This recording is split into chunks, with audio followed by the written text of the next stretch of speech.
Гевгеличани загрижени заради палењето на депониите во нивната општина. Изминатата недела во неколку наврати се палени депониите во Гевгелија и Негорци.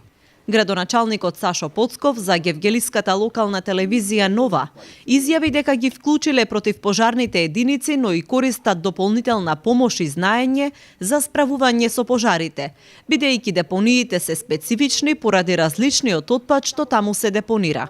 Поцков рече дека човечки фактор е причина за сите пожари кои биле десетина во текот на изминатиот период и дека полицијата ги бара сторителите.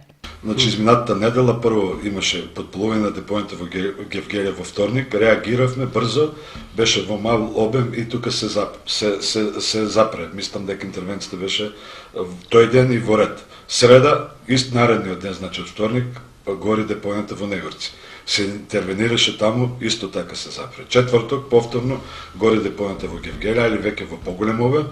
Го разбираме трпењето на граѓаните на нашиот град, бидејќи има доста дим, прави проблеми, прави непријатна миризба, меѓутоа сето тоа е нус производ на тоа што се вика гасење на депонијата. Градоначалникот на Гевгелија смирува дека нема опасност од ширење на пожарите, но и порача да се престане со неодговорното однесување, бидејќи ќе следуваат сериозни санкции за предизвикувачите.